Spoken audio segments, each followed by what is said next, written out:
আসসালামু আলাইকুম। আজকে জানবার চেষ্টা করব ইস্ট ইন্ডিয়া কোম্পানি তার বাণিজ্যিক যাত্রা ভারতীয় কিভাবে শুরু করে সেটি। ১৬০০ সালের এই কোম্পানিটি প্রথম যাত্রা শুরু করে প্রথম এলিজাবেথের মধ্য দিয়ে।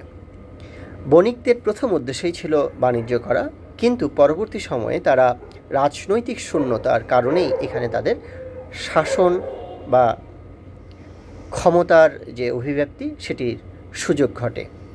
তবে এই প্রক্রিয়াটি যে একেবারেই মসৃণ ছিল এমনটি নয়, কেননা এই দীর্ঘ পরিক্রমায় তাদেরকে মোকাবেলা করতে হয়েছে পর্তুগিজ, ডাচ, ফরাসি বণিকদের সাথে, একই সাথে স্থানীয় যে শক্তিগুলো ছিল, বিশেষত আঞ্চলিক শক্তি মুঘলদের যে শক্তিসমূহ ছিল তাদের সাথেও তাদেরকে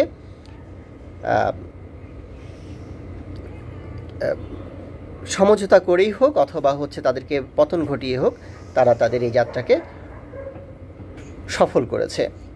আমদানি রপ্তানির উদ্দেশ্যেই তারা পশ্চিম উপকূলে সুরাটে তাদের প্রথম ঘাঁটি স্থাপন করে।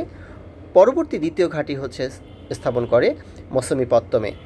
তবে সপ্তদশ শতকের প্রথম দিকে তারা মাদ্রাজ, বোম্বাই এবং কলকাতা যখন এই তিনটি শহর আয়ত্তে নিতে পারে, তখনই তাদের বাণিজ্যিক যাত্রার যে সফলতা সেটি সদর প্রসারী হয়।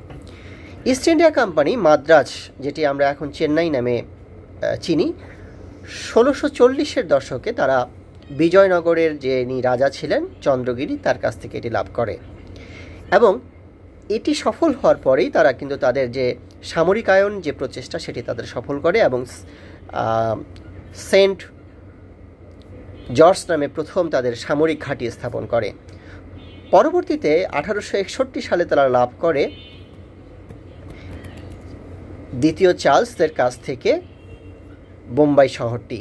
তবে বোম্বাই শহরটির মূলত দ্বিতীয় চার্লস তাদের কাছে ইজারা দেন। পরবর্তী সময়ে ১৬৯০-এর দিকে তারা জব চার্নকের কাছ থেকে লাভ করেন সুতানুটি, যেটি একেবারেই ভাগীরথীর তীর ঘেঁষে, এবং তবে জব চার্নক এটি লাভ করেন মূলত বাংলার যিনি সুবেদার ছিলেন ইব্রাহিম খাঁ, তার সাহায্যে। ১৬৯৮-এর শেষের দিকে মূলত ডিহি এবং কলকাতা এবং গোবিন্দপুর যে তিনটি গ্রাম, এটি তাদের কারাতে চলে আসে।